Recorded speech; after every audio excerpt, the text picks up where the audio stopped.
was tough. It was not easy, but you made it. I'm glad you are here.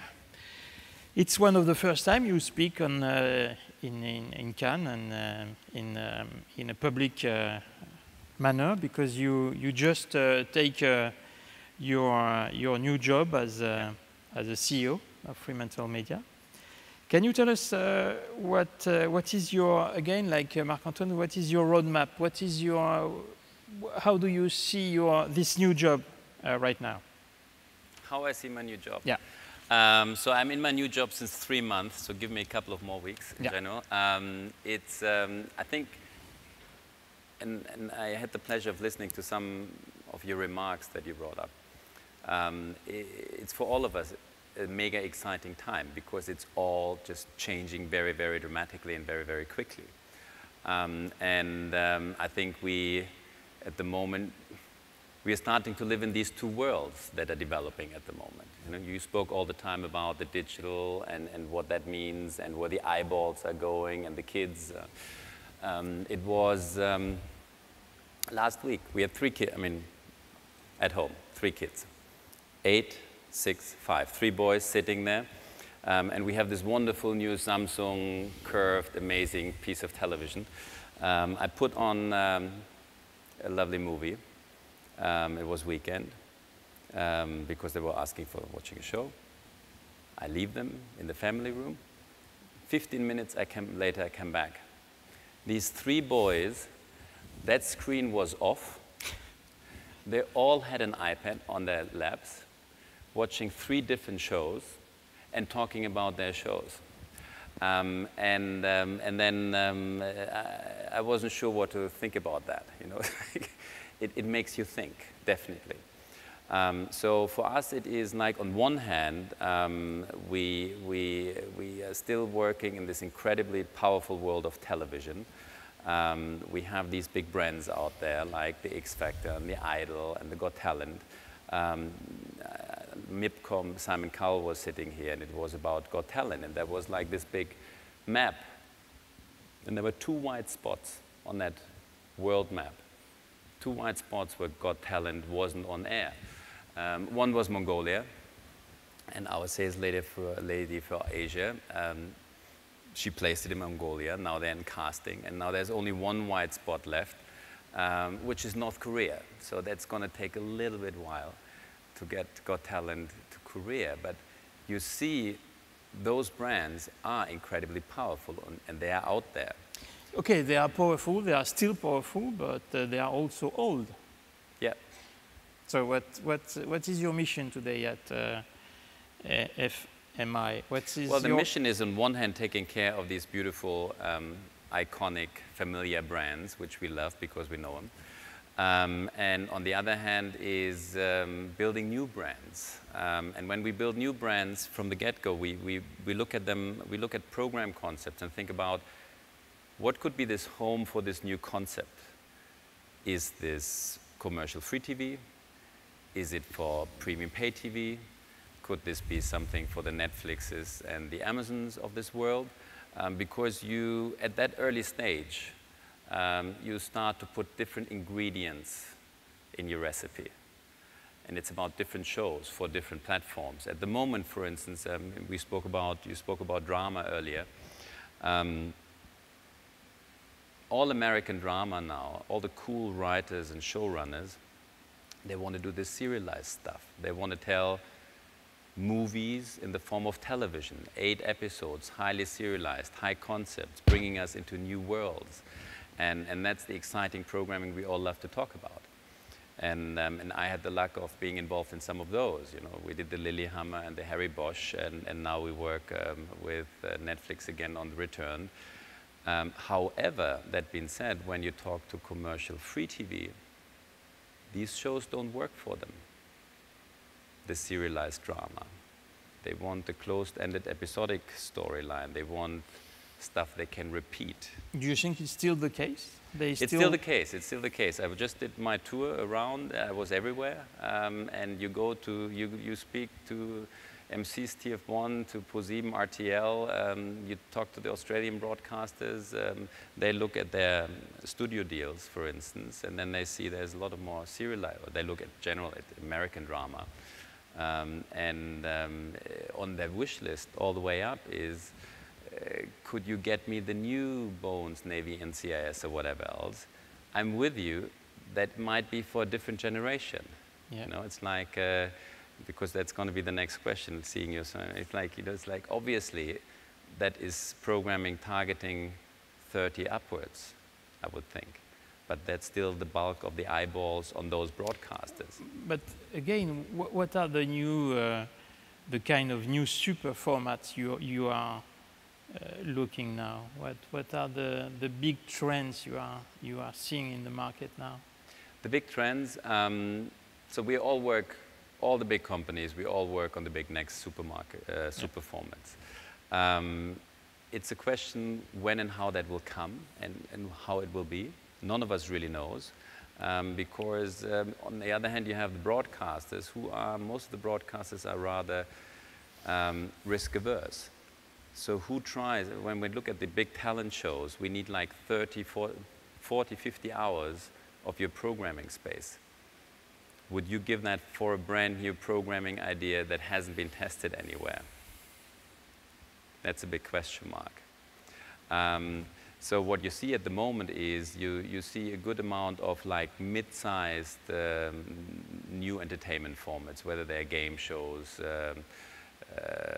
studio-based shows or reality shows, and they're going to be launched all over the place. The question is there still the time for the next big super format, and how will it be?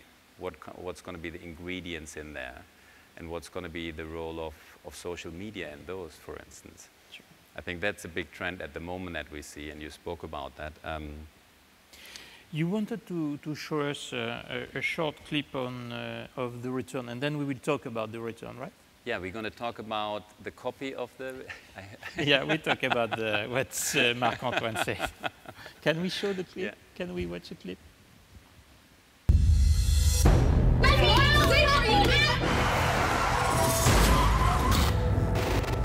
I died tonight.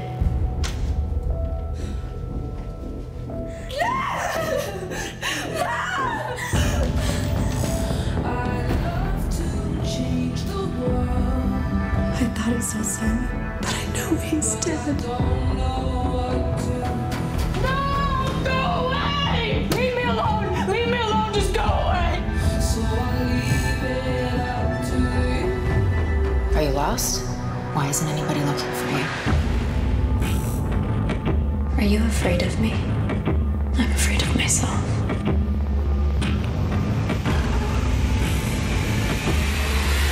So you really believe people can rise from the dead? Oh, baby, baby, it's a wild world.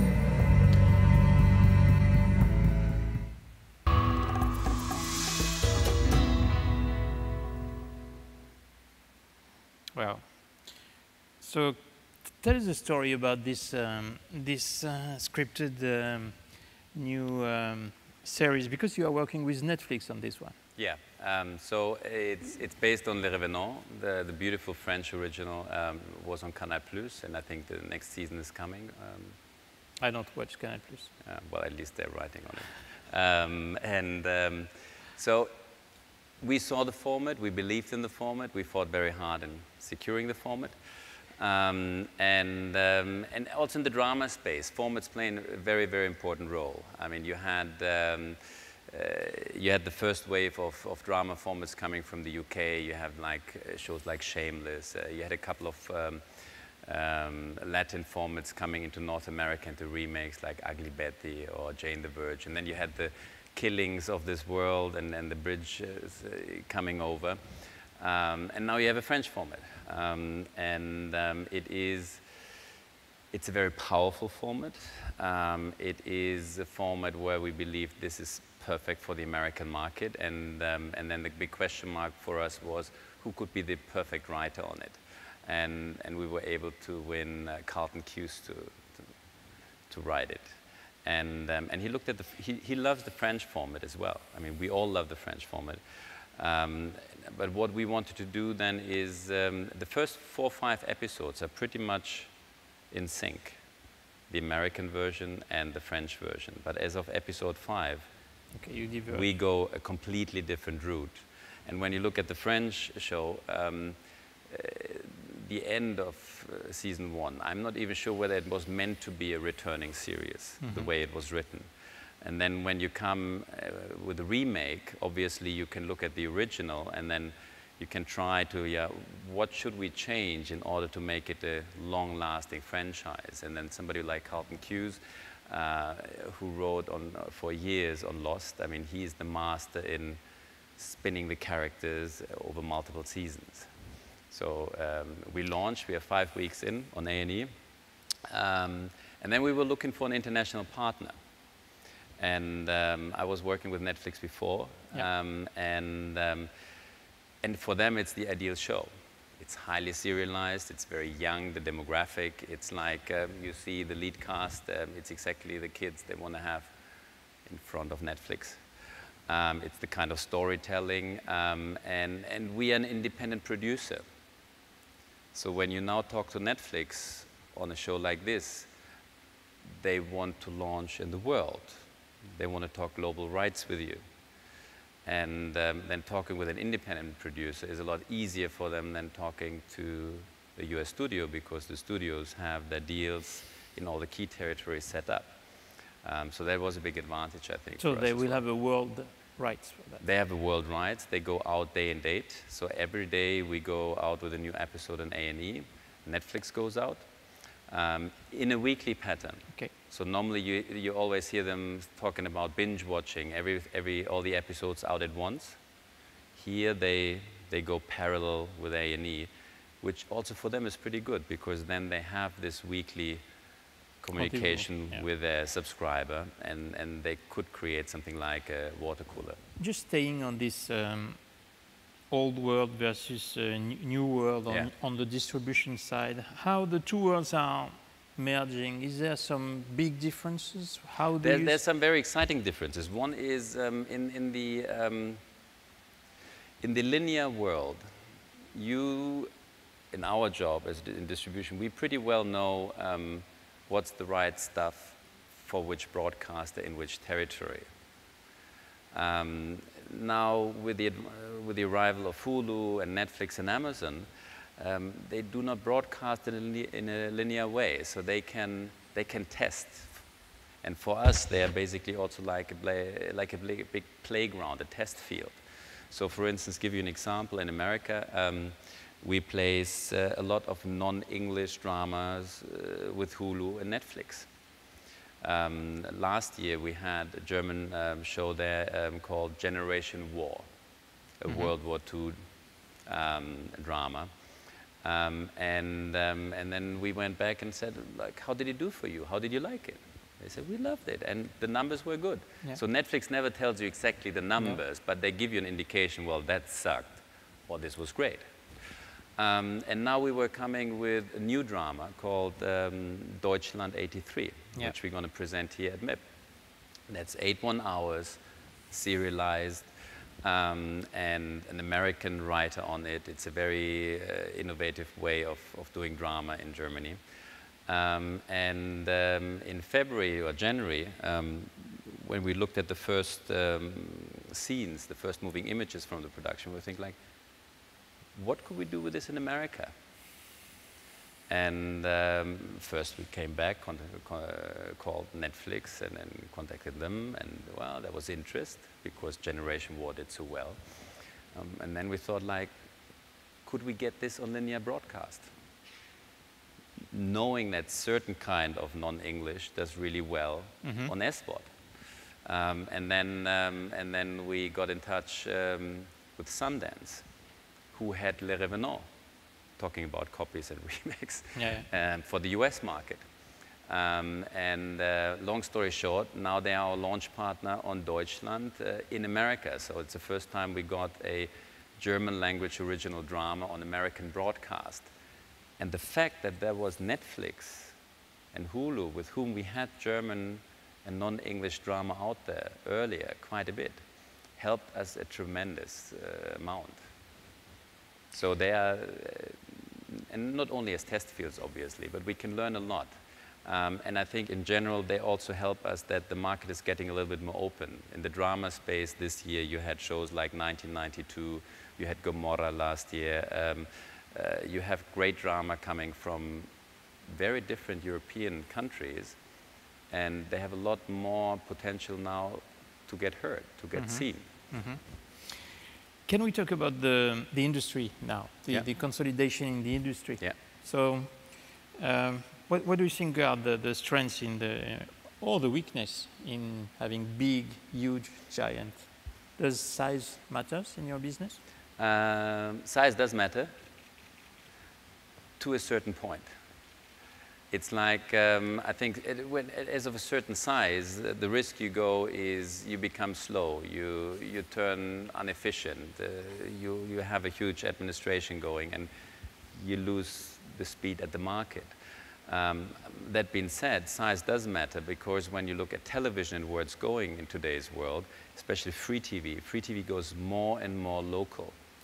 It's not only the local news and the local sports, it's the local drama, the local reality, the local entertainment. So as a company like ours, it's vital for us to be in all these key markets. And today we are actively producing with our own production companies in 28 countries.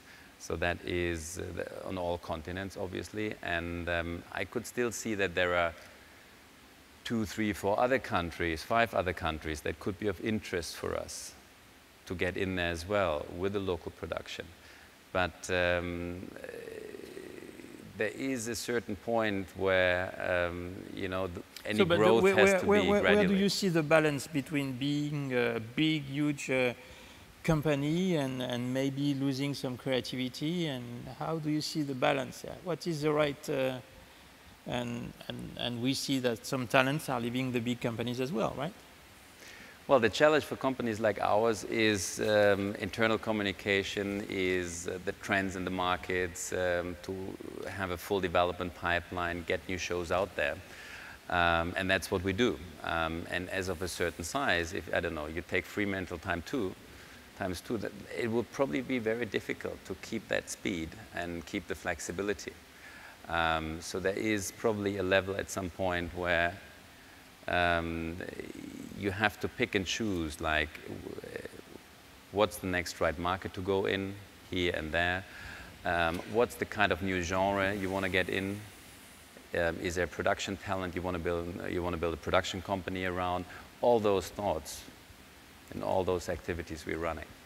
But what about acquisition of companies here and there? Is there any plans? Selective. We just invested into a new drama production company in the UK called Corona. We had the 495 last year in the reality space, factual, in the US. So we still do that, obviously. And then we are very actively looking at the digital space. We just announced this week that we launched a digital production company within Fremantle UK. We are very active in Germany. In Germany, we also have DVMove, which is one of the biggest European MCNs, and we also produce for the digital market out of Germany. So digital is a very strong focus of ours. Jens, I'd like to thank you very much. And please give a round of applause. Thank you very much. Wow, again. Thank you, Jens. Merci beaucoup.